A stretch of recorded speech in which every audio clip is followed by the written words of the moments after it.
So I'm going to move very quickly through those slides because I'm going to assume that a lot of you have some knowledge, but just to make sure that you do.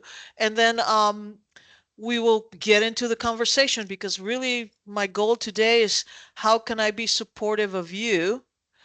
And am I, okay, here we go.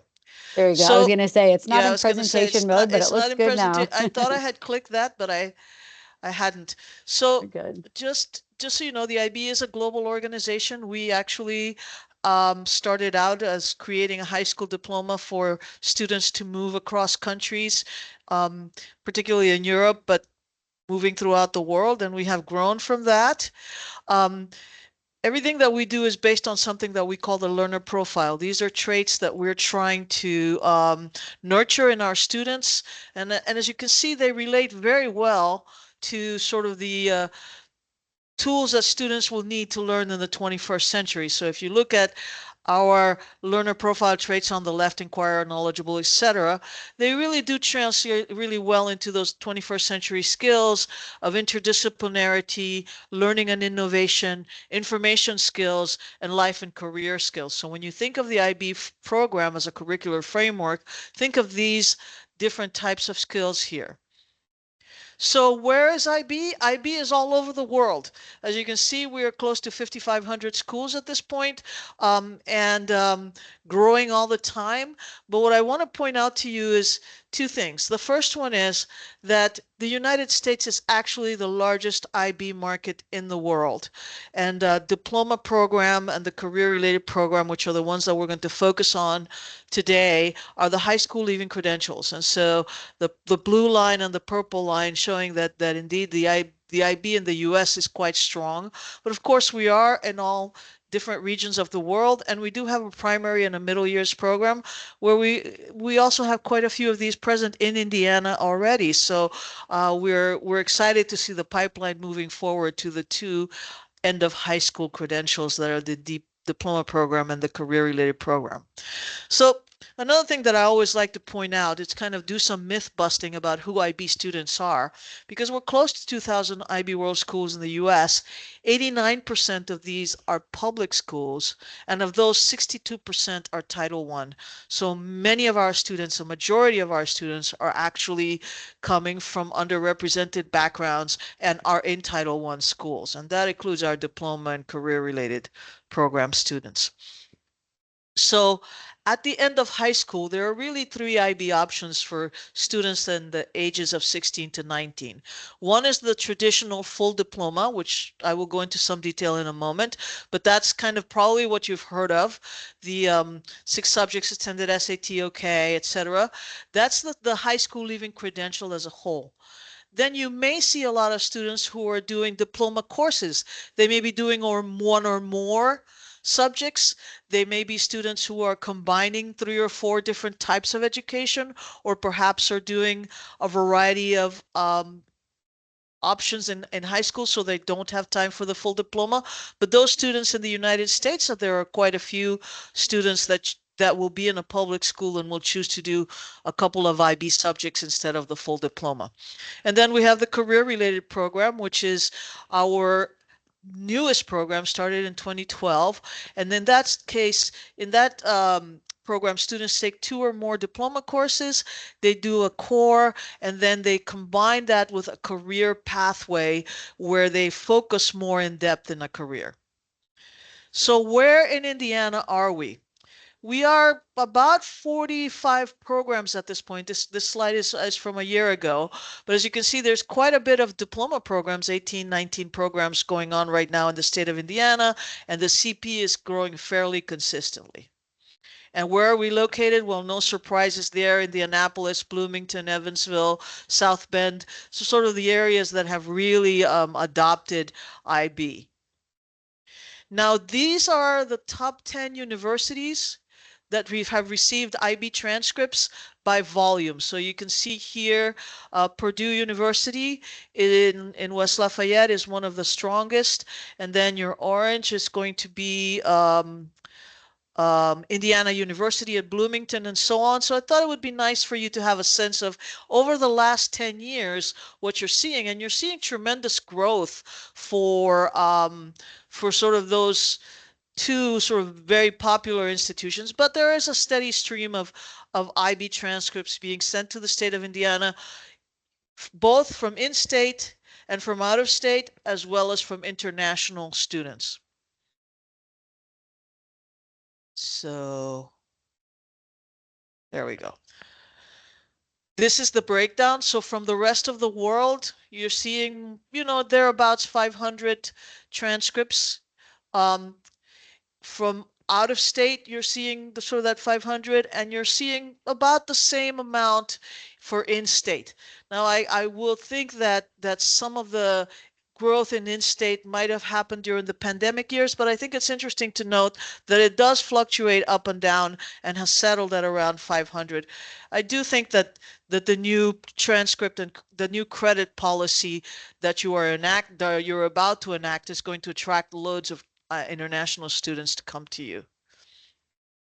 And this is where your Indiana students are going. So if you look at that, obviously most of them are staying in state and some are going to out of state and very few are going internationally. But I think it's kind of exciting to see that Indiana students do want to study in Indiana universities. That makes sense. And again, hoping to grow that population as well. So just very briefly, I promised a 101 on the diploma and the career-related um, program. So the IB diploma at the middle of all of this is the IB learner profile and this idea of student-centered teaching and learning. So we do ask students to think about how they're learning. We train teachers on different ways of teaching, so approaches to teaching and approaches to learning. Then we move out into that lighter blue turquoise circle, which is what we call the IB core. These are three elements that students must complete in order to achieve the diploma. Theory of knowledge is a class that sort of speaks to how do we how do we think critically about knowledge? How do we apply knowledge? What are the ethical perceptions of knowledge? And that is done in the context of all the SIP subject groups. Then you have the extended essay. That is a 4,000 word research paper done as an independent study with a student with a faculty advisor.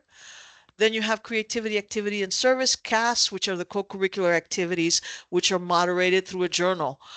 These three elements must be completed and the students must pass TOK and extended essay in order to obtain the full IB diploma. Moving outwardly into the 6 subject groups, you have studies in language and literature. So that is what you would call first language or native language. So for most of your students in Indiana, those would be the English courses. We call them language A.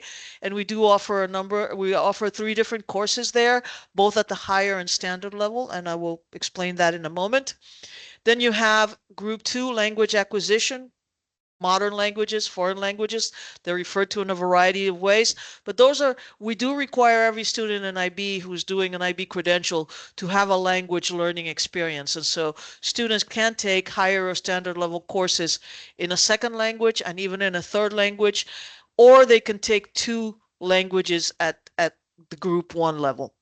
Individuals and societies are all your social studies and humanities. Students must choose a course here to take either at the higher or standard level.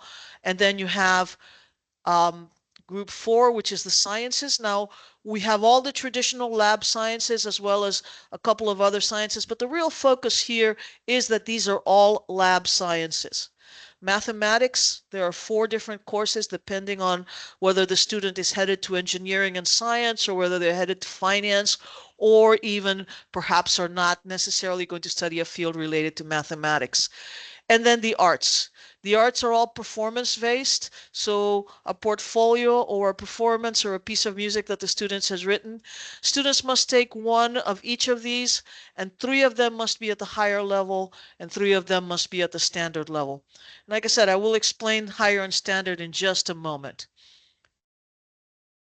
So these are just written explanations for those of you who are visual learners of what the core is.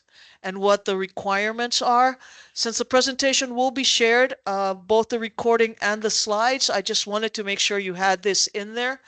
I do want to point out the difference between higher and standard level here. Courses at the standard level require a minimum of 150 teaching hours, and courses at the higher level require a minimum of 240 hours. They're both rigorous, but HL offers in-depth study into additional topics. So if you think of them as a nested proposition, so the core curriculum is taught at the standard level, and then in the higher level you do the extensions for those students who are interested in pursuing perhaps education, further education in that field, or for whom that is a passion. And then each IB subject is graded on a 1 to 7 point scale, and then they can get up to 3 points for completing the course successfully. So we do actually have a variety of assessments. So everybody thinks about IB exams, and those are the external assessments. But we also have internal assessments. In the case of the sciences, for example, it's lab work that they must turn in.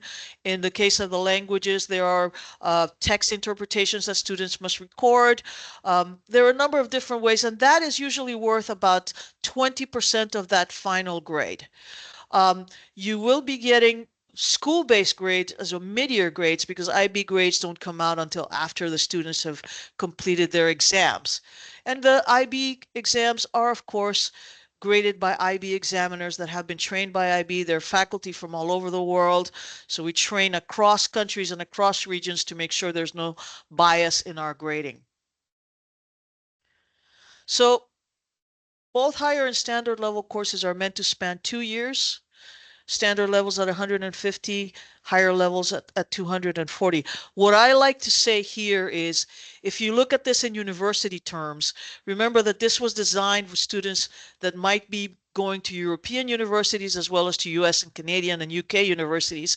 The idea here is that the higher level courses are sort of the courses that the student is going to major in, the more in-depth. And the standard level courses, think of those as your liberal arts requirements in high school. So the higher level courses are really those in-depth courses for students who are really focused on what they want to study. And the standard level is IB saying, no, we don't just want you to focus on what you like to do. We need you to be a well-rounded student.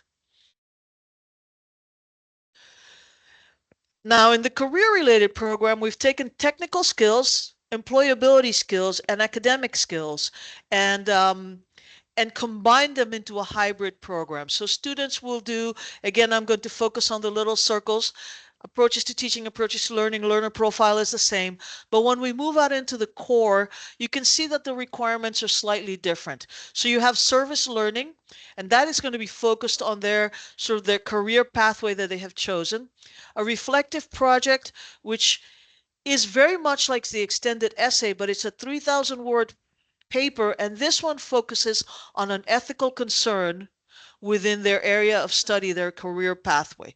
Language development, because we do ask them to have a language experience, but we're not necessarily requiring the specific language course.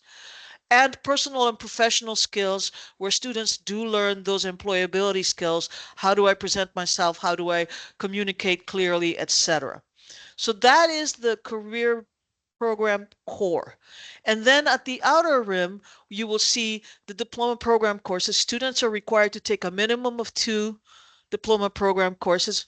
Many students are taking 3 or more. And then they do their career pathway. And for the career pathway, in US schools, it's predominantly done through career and technical education in the school, but there are a variety of ways of doing this: apprenticeships, partnerships with industry, internships of different kinds. So there are a number of different ways, but in the US, it's predominantly the career and technical education programs. So again, for those of you who are visual learners, this is here in the slides.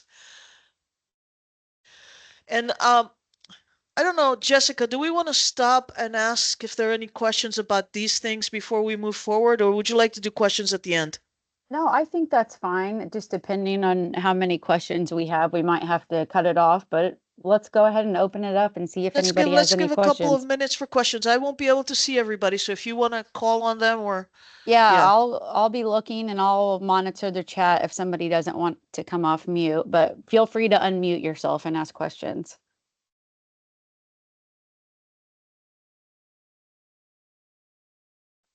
Well, we might not have any yet, Marie. Okay. Well, All maybe right. I'm really clear or maybe I'm really confusing folks, but all righty. Either Let's go way. ahead and move ahead Okay. then.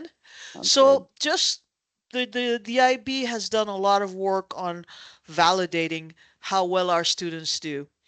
Just in the past 3 months, I believe it was in July, we published a brand new study on post-secondary outcomes in the US. So this is US students attending US universities.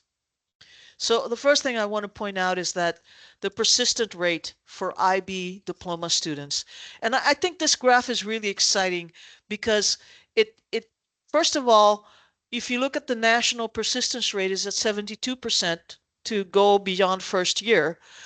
All diploma graduates are above that, with 88% of them presenting. But you will notice that students who have received the full diploma, the persistence rate is 94%. Students who didn't receive the diploma, these are students who perhaps fell ill and couldn't take one of the exams or had to drop a subject because they needed to work more at home or any number of reasons. Those students persist at an 85% rate. And then students who chose deliberately to just do courses persist at an 83% rate. So as you can see, this is an exciting graph from the perspective of IB because all different kinds of IB students are persisting at strong rates. And what's interesting about the course students is that those students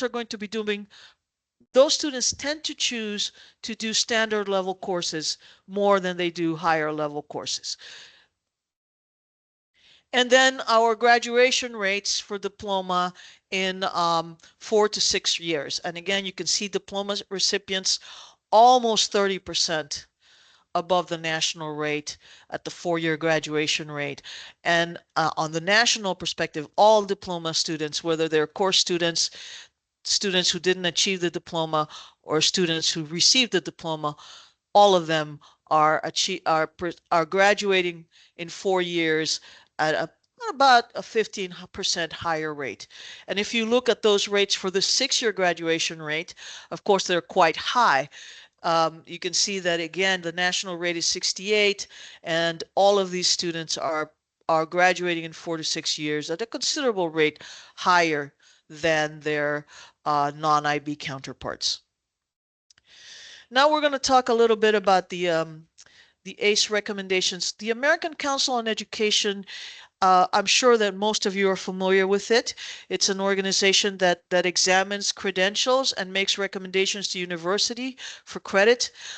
IB has been telling the story of standard level credit for quite a while, but in the last few years, we really wanted to have external validation of why these courses deserve credit. So the American Council on Education, we contracted with them. We provided them psychometric information. We provided them curricular information. We provided them assessment information, and a group of faculty in each individual subject group was assigned all of this material to review.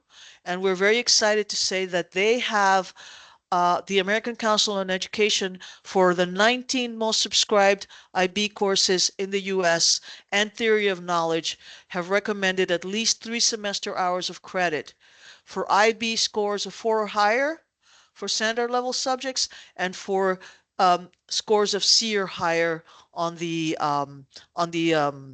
Theory of Knowledge course. And this is in line with what is common practice in many states. Uh, Indiana is joining Georgia, Illinois, Washington State, Texas, um, Oregon, a variety of states where this work has already been done. And why is this important? Because as I said, many of your underrepresented students will indeed be doing standard level courses more than higher level courses. And for those families, it is a matter of access and equity to be able to access higher education and reduce the costs by getting the credits for the work that they have done.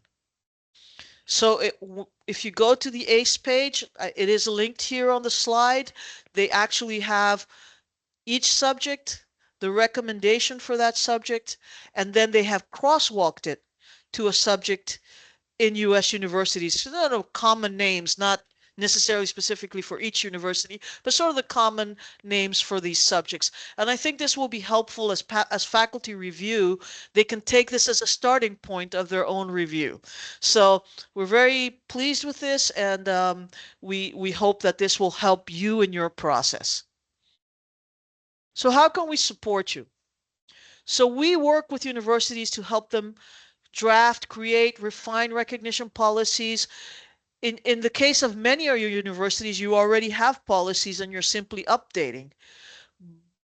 But if you are starting from scratch, we are able to support that as well. Now, we know that this is ongoing work because of course there's high staff turnover, especially in admissions, but today in the world of higher education in general. Perhaps universities are trying to internationalize their campuses more. Certainly, the questions of student mobility, of affordability are extremely important. And of course, our IB students and families are very savvy. They are geared to going to college, and so they're looking for good articulation for their courses. So how can IB support this process? This is a chart that we created to sort of help you identify how do you work on your campuses? Who are the decision makers? Who are the possible champions? I mean, in very few places, particularly in public institutions, is this a matter of a vice president or a chancellor making a decision. Traditionally, it is more of a deliberative process. So is this a faculty senate or faculty council decision, or will you be needing to work with individual divisions or departments? All of those are possibilities, and they do require sort of different approaches. At the point when you figured that out, then you will want to prepare a proposal for consideration by decision makers. You will need to gather IB resources, DP guides, CP guides, subject guides, past exams, the same information that we provided to ACE, maybe not in as much depth because faculty are incredibly busy, but we can provide all that information. We can also support you on your proposal, work with your team to make sure that it is something that will help them understand what you're trying to achieve. And then, of course, the third step, getting into the weeds of it, right? Working with your subcommittees, with your faculty departments, and in that case, I always recommend having a shared drive that is for your faculty of IB materials that we provide. And certainly we can provide some workshops for faculty and definitely monitoring the progress. So we want to make sure that um, you have some timelines and benchmarks along the way because we're all incredibly busy, and what happens if we don't have that is that it keeps getting pushed back. So uh, you know, this is kind of it's a very nice little way to move forward and sort of get ahead of the game a little bit in terms of where starting on a policy that I know needs to be enacted by 2026, I believe, Jessica. Sorry, I had to come off mute. It actually went into effect this year, and I'll have to read into this, but it went into effect July 1st, 2024. I don't think there was a deadline. I have told the members of our statewide transfer and articulation committee that I would like to have some equivalencies to publish by the end of this calendar year.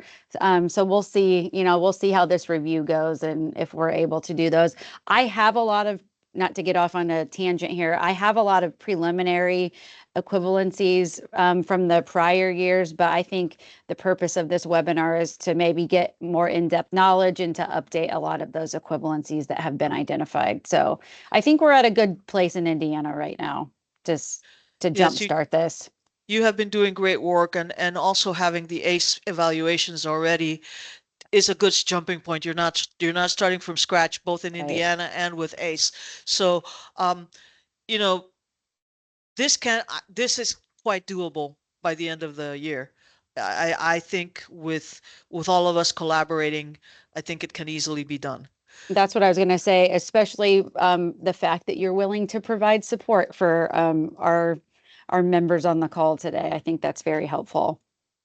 So here are some things that I can provide. The first one is we do provide some in-service training for new admission staff. This is not related to the change, but there is an IB 101 self-service module on the IB website, and I have that in one of the slides, by the way. I have some links, but also if you have like a bigger group like this, I'm happy to do an IB 101. Then we have workshops for academic leadership and faculty, because that's where we get into the detail of the curricular concept, academic content and rigor, and the subject review cycles. And we are working on providing some of this. I hope I'm not speaking out of school, but this is something that we're working to provide for your universities as well. We can do workshops with admin staff and also with policy and recognition policy makers. So depending on what's needed on your campus, we are happy to support with that. So here are the things that, moving into that sort of marketing to IB students, here are the things that students want to see. Credit for higher and standard level, recognition for the core, advanced standing, particularly for those, I'm sorry, my throat just went dry. Particularly Oh, for those sorry. subjects where when you're not giving credit.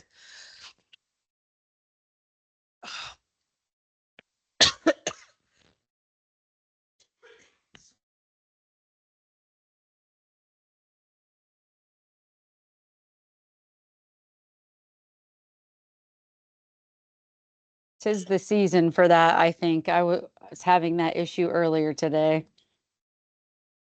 So sorry. That's all right.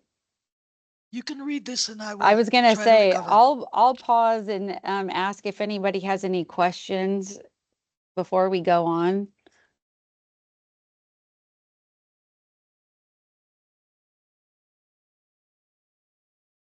It's not. Um, I think Marie was about to get into, well, maybe I'm getting ahead of you, how we can get these resources out to everybody. I know you said you can do individual campus webinars. If that's something you're interested in, you can reach out directly to me. If you're interested in Marie providing a training specifically on your campus with your faculty or your academic affairs staff, however you would like to do that, I can be the go-between for that.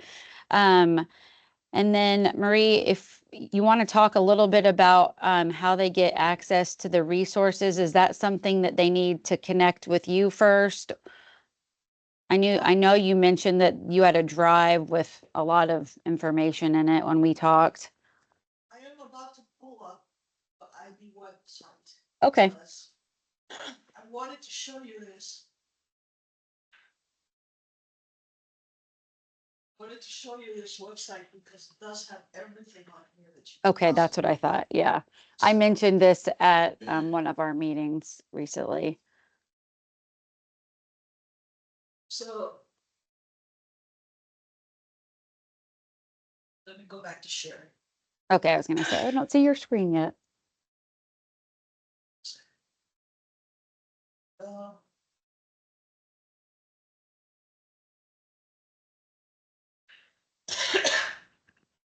so this is the IBO University Admissions website. Okay.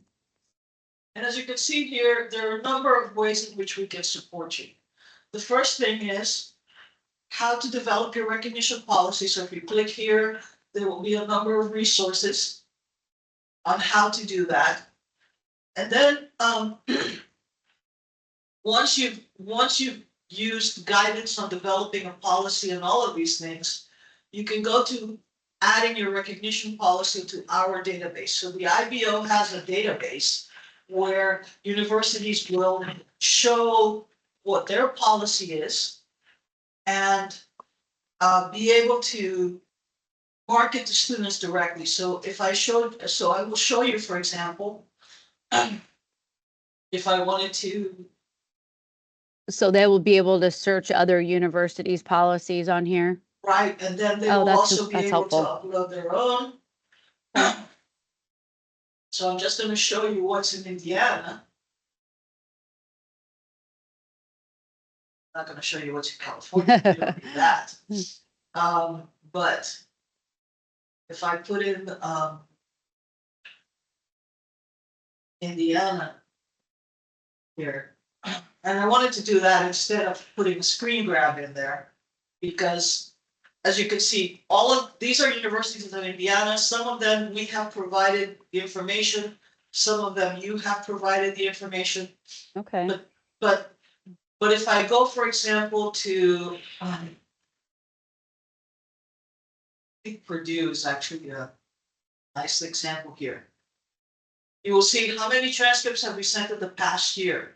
This is Purdue. Purdue uploaded this themselves. Okay. Then we have the diploma program here, so it tells you what do we recognize, what are the requirements for math, how many of the transcripts for diploma, and so on. So every university has the opportunity to do this. And I would encourage you to do this because this is where IB families are going to look for information about where they're going to apply.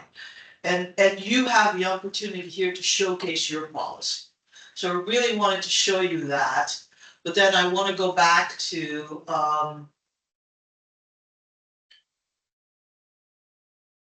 what else you can have on here. So we have information about the ACE review. We have the IB 101. We have a university staff newsletter. And this is important, particularly if you're a policy user. You can get quarterly updates on what's happening in IB, what courses have been reviewed, whether we have new courses, what the results are saying, etc. Do And the course, also, I have a question that just came to my mind. Do the courses and the exams go through a review cycle like every couple of years? Like how often did they get reviewed? it's a 7-year review cycle. As soon as a new program is launched, we begin analyzing it, a new course or an updated course. In that 7-year review, data is collected, research is done on the outcomes and so on. And so, yes, courses are updated essentially on a 7-year basis by subject group traditionally. Got it. And then, of course, if you want to offer the IB Educator Certificate, etc. So all of this is here, and I really, I will be adding that link to our conversation, to our Okay, slides perfect. before we turn them over. But I wanted to show it in action because I think it's really exciting to see it. Yeah, So that's really helpful. in a variety of ways that we can support you, I would like to, I wanted to make this brief because I wanted to have time for questions. So I No, would I love to agree. have conversation about this. Indiana has this legislative approach, but it does put you under some pressure as institutions to get it done in a certain time frame. And I am all very sympathetic to that, and I want to make sure that your questions are answered and that you know that you can count on us to support this. Absolutely. I just wanted to mention to our audience, in case they are not familiar, we do keep equivalencies for all of our credit by exam um, things on transferin.net, and here's the link to that website.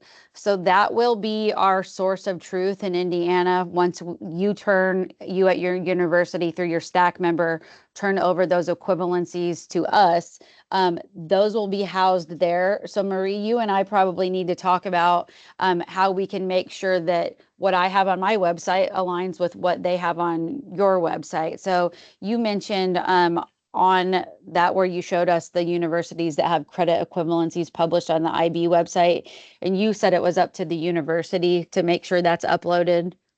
Is that correct? It is. Okay. So, if we have like a high transcript volume from a university and they haven't put up a policy, then we'll go to the website and put the most basic information. And we always Got it. say this university information is provided by IB.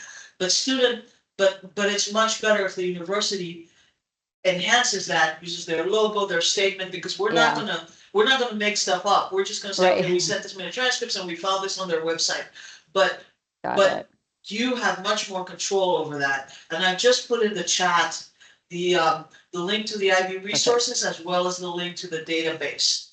Um, and I'm gonna add one more link before we go, which is the link of Okay. how to sign up for the newsletter. Okay, perfect.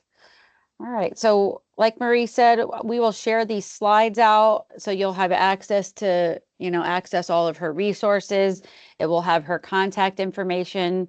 But let's just go ahead and pause because we do have 20 minutes left. And feel free to unmute yourself, drop any questions in the chat. Um, I know that this can be overwhelming. So, if you don't feel like you have a question right now and you want to follow up with one of us later, please feel free to do that. But um, grab those links. I'll share everything out.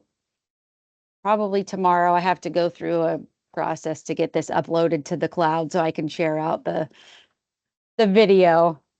And I will add a page with these links as well into the slide deck itself. I will Perfect. send you the slide deck. You will have the recording, but I will also send you the deck. Okay, that'll be great. All right. Anybody So have any I'm just questions? curious, what are next steps for us? Yeah, so next steps are for me to get these resources out to everybody.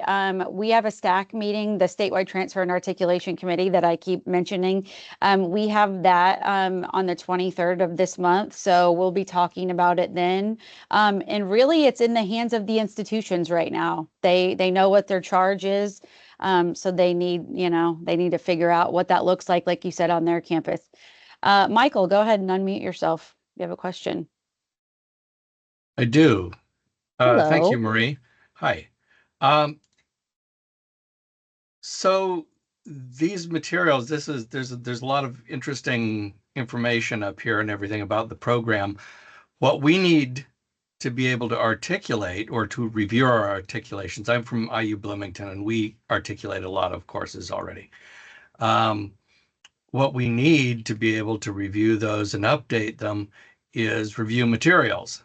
So curricular materials. So with say Cambridge, with AP, they both provided just a wealth of information about the actual curriculum, exams that the students take, that sort of thing, so that our We faculty will could do the review same. that. We will do Great. the same. Okay. We provide the subject guides, which are the 8-page curriculum documents. We provide past exams. If you want psychometrics, we can produce that as well. So we can give you, we would, as a matter of fact, every university asks for that, so we've now created a hidden dedicated page where universities can go and download the actual subject guides and not the Perfect. little 2-pagers. So all of that information will be provided. You just need to reach out to me or to Jessica, and we're happy to provide the subject guides. I would give you a link, but the exams would be directly sent by me. Okay. All right. Oh, Great. Thank okay, you. that's great to know, Marie. All right, thanks, Michael, for that question. And then Mark says, sorry if I missed this. How many Indiana high schools offer IB diplomas? He's trying to figure out what the volume that they might expect in the next couple of years, maybe would be. I mean, Yeah, what was that so slide? I will pull that up again. Okay, So you're probably, right now, you're looking at Indiana transcripts. We're sending about 1,600 a year.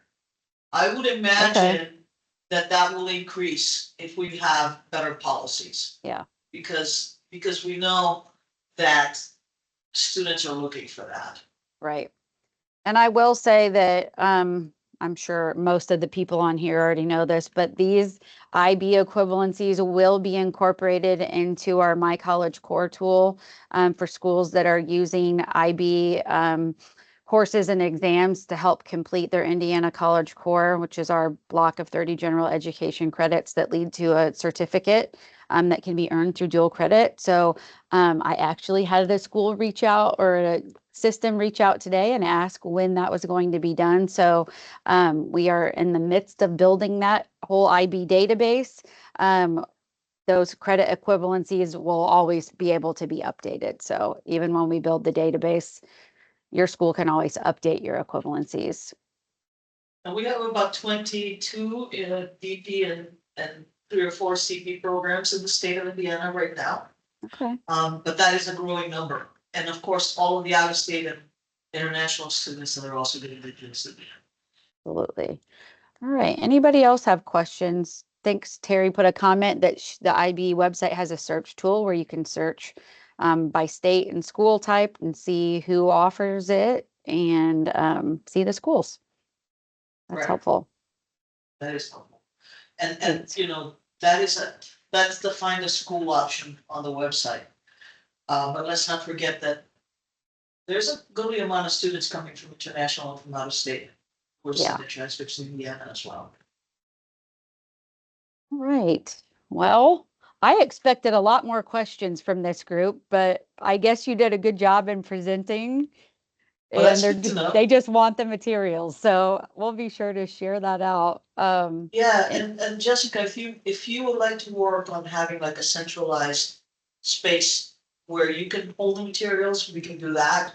Or if you wanted me to work directly with universities, we can do that as well. No, I love that idea, Marie, and thank you for suggesting that. We, as you know, use Teams for a lot of things, and we have a lot of groups that use, we could do a Teams channel. We do a lot of sharing of files with our core transfer library and other things on a Teams channel. So I think that would be a great place to house these things. So you and I can talk about that. We will and continue this conversation. Okay, Definitely. that's great. Great idea. All right. Anybody else? I don't want to cut anybody off, but we still do have. We can give people 15 minutes back at the end of the day. I don't think anyone would be upset about that. I don't think they would.